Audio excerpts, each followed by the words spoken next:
A game that our guys had to persevere and keep coming through and battling through. We give a lot of credit to Coastal Carolina. Came in with a great plan, great attack. I think the first half, anything that could go wrong did go wrong. Offensively, actually, I think we scored 3 out of our 4, but needed to keep moving the ball. But on defense, did some uncharacteristic things, letting some balls get thrown deep. They took advantage of some open looks. I think the biggest thing on the defense side of the ball, made some adjustments in the second half, tried to dictate the flow of the option game a little bit differently, and obviously it helped us out. Made big plays at the end. I can't say enough about T.J. Hammonds, obviously a guy that we tried to bring along more and more. The kid's got special gear, and we were setting that play in, and I knew it was an outside play. Six was standing next to me. I said, get him in the game. I see everything what everybody else does.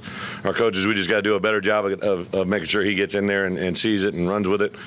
We did plan on getting Austin Allen in there. He practiced a little bit, almost all practice on Tuesday, but Wednesday, Thursday he was 100%. So we did intend to get him in there, but obviously just the way the flow of the game, we were going to come out in the second half with him, but because of the score and the situation, really felt for Cole's development just to keep staying where it is. So he'll be 100% next week, which will be exciting for us in our preparation. A couple injury-wise, C.J. O'Grady landed on his tailbone. Pretty significant contusion, I think, for bruised butt. That would be the correct term. He'd actually had a really good week of preparation. Had a nice package set up for him. But the guys answered. Will Gregg got in there, did some nice things. Overall, Drake Coley, we ruled him out before the game. He had banged up his ankle, just wasn't quite ready to go.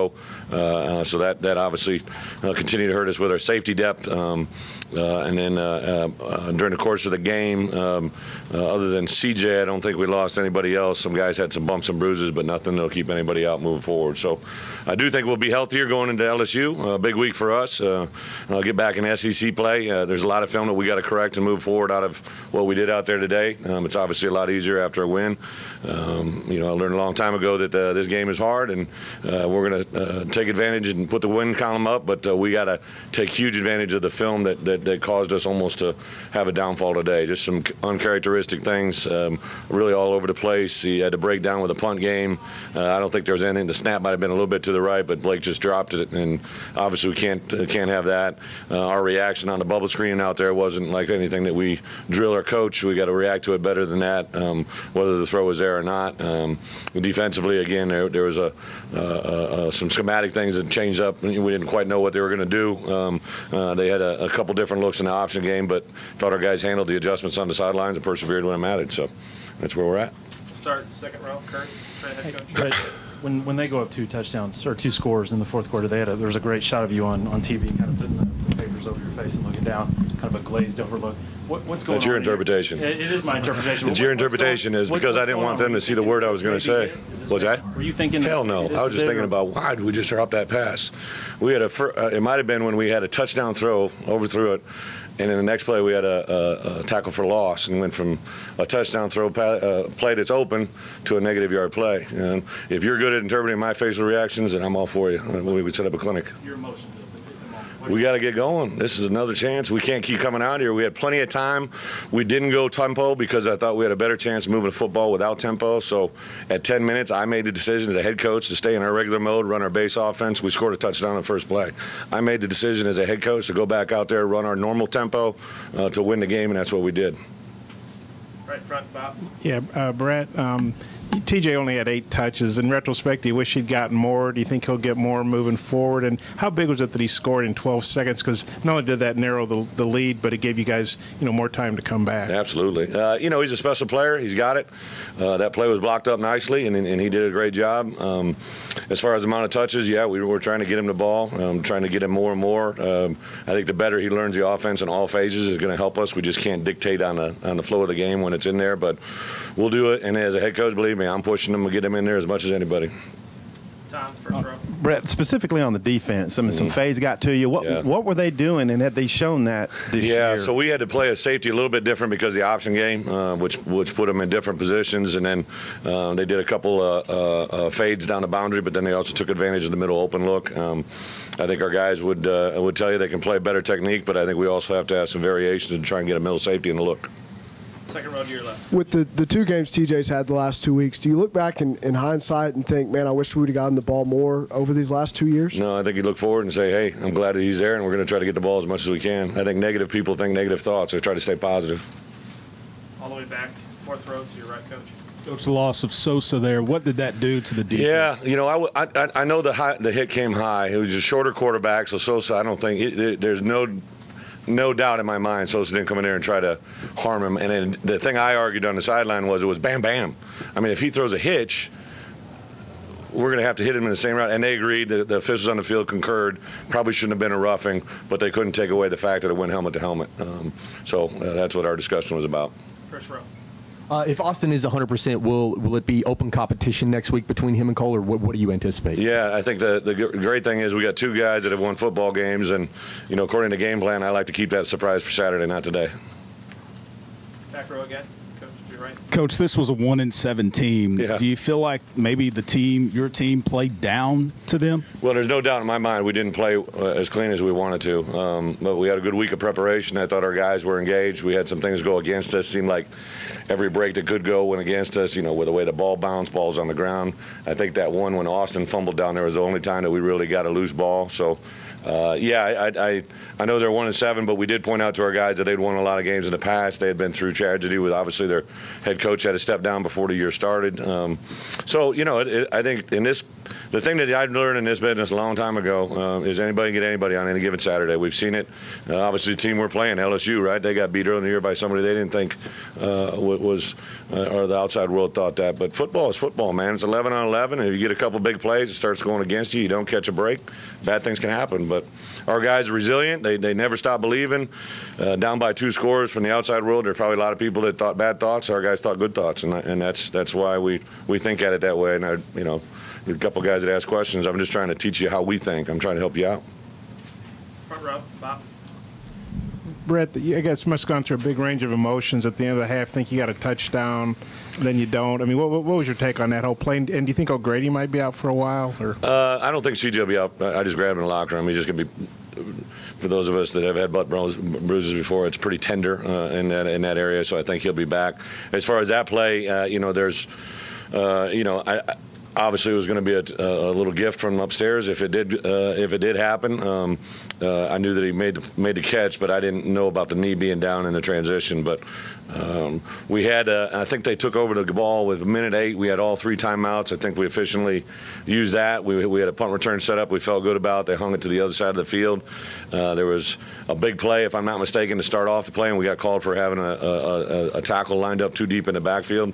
That one was very upsetting. I went to the official. By rule, all right, they can get you at any time, but usually when a tackle's set too far off the line of scrimmage, the official will come up and say, hey, can you tell 60? Can you tell whoever to get up? And nobody had warned us, so that's what I kind of had the official talk. And then there was also another time where they told us the clock was going to be dead, and it wasn't, so they started the clock to wind, and just communication from the officials to us. There was actually a neat point in the game where, I don't know if anybody caught it, but the officials were yelling at one another. Was pretty entertaining for me as a head coach. I'd never seen that before. Any more questions? We'll go right in the middle. We'll go to Trey first. Hey, Bret. Okay. Just curious what you guys are saying when it's 38-25 in the fourth quarter there. Same question as earlier. With the 2 scores, is that what you're talking about? That point in the game? I don't know. I can't remember the score. I think I answered it already. But again, we're on the sidelines. We talked about going tempo offensively. We had decided to do that before we took the field. I said, let's just stay in our normal base offense. Let's not huddle, or let's stay huddle up, because we wanted to sub in some personnel. Dan started it off with that play that hit for all the marbles. So the biggest thing was not to flinch, not to jump to any conclusions. Stay calm, stay composed, stay with our offense, and that's what happened. And then our defense went out and made a stand. Second row, Bo. Bret, you've talked about negativity a little bit in this press conference, and there's obviously a lot of negativity with fans and a lot of reaction. And I just wonder what your message is right now to them or anybody about where you are as a program. I think about the part that separates a family from the outside world is in that locker room. You know the players, you know the coaches, you know what's involved. If I brought negativity, I meant from the tone of the question that they were giving it to me. I was just trying to make it a positive one. the outside world looking in, I think hopefully is happily that we won the game. They all count as one. It doesn't matter if we look at the first game of the year that we won, the second game, the third game, whatever it is, they all count the same. We got to do a better job of executing our game plan to beat LSU. I know that. So I don't let the outside. We don't really bring the outside world into our program. I think our guys have learned that. On the flip side of it, when you're having great success, you try to keep the outside world out as well. So we'll weather the storm in both cases and hopefully keep moving forward. Straight to your right, I'm on the wall. Right here, Coach. Hey, Coach B, I see that Cole Kelly had no sacks today. Just talk about the offensive line. What you thought about them? Yeah, they did a good job. We thought last week they did a better job of keeping our quarterback protected. Cole's understanding, I think, to get rid of the ball a few times. And he took off and ran, I believe, twice today. He gets a first down. So, again, playing to their strengths. We have so many young kids on offense. I've seen a lot of stats about the number of percentage of total yardage and points that either first or second year players have in our program. And when you're playing with that youth, there's things that are going to happen that are going to be very frustrating. Pull your hair out, just keep weathering the storm, and good things will happen. And that's another great point today. Got time for a couple more, Clay? Coach, your emotions last week, big celebration. Is it celebration this time, or is it relief? Well, I think I told our guys in there first, we always give thanks to the big man upstairs, said a prayer. And then we basically, what I said to him, we gave a deep breath, understand, hey, you're able to win a football game, but with this win comes a lot of things that we need to correct. Give a lot of credit to Coastal Carolina. Continue to look at the glass as half full. We need a great week of preparation, and we can't let these guys or the result of this game get us. We got to keep moving forward and take advantage of the opportunity that we have. I think it's a great thing to go into LSU. We've got 11 o'clock kick. Our kids, we got so many Louisiana kids on our roster. I think it should be overwhelmingly fun week of preparation, and we don't have many of these left. Yeah. Last week affect the way you played this week? You think celebrate too late in the week? I don't think so. I mean, I get it. I think people will say that. I just really didn't see that from our team. I thought I saw a group last Saturday was a happy group. Don't get me wrong. But Sunday we put it to bed. I purposely cut meetings short on Sunday to flip to Coastal Carolina, so we actually got more prep on them on Sunday.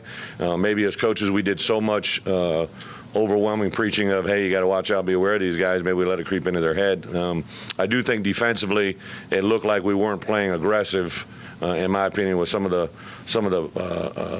way our guys' body demeanor and all that stuff. We got our head down, got frustrated in the second half, and then when our offense made a couple plays, we really turned the tide. And then obviously that last series, they were just roaring off the football and making a big difference. Last one, Bob. Brett, Patton probably had his best game. Yeah. And the big 2-point play, and I guess did the card say to go for it there? Yeah. For two, or just what was the thinking on it? And obviously it worked out well. Yeah, the card said 2. Sometimes you don't go to the card until the fourth quarter, but I thought just the way the game was going as a head coach, that's what I got to do. When we had a break in the action, we got down there close. I didn't want to. You don't want to hex it. The coaches believe that a little bit too, so I knew we were going for 2. So when there was a slight break, I said to the offensive coaches, hey, score a touchdown here. The card says 2, and we're going for it now. And then Dan knew the call right away what he's going to go to. Jeremy Patton, again, even though he's a junior by nature, he's been in our program for 8 games now, and the growth that he's had. He also missed almost his entire day Tuesday, got the flu bug, had a huge temperature, but battled back. And I think especially when CJ went down, he knew that he had to step up his game a little bit and took over some of CJ's reps that we had designated towards him. So a really good player in the making. A guy that, again, like a lot of our guys, especially on offense, just a lot of youth that's got to get better in a hurry. And this is fortunate for us now to get out of here with a W and have a positive teaching moment.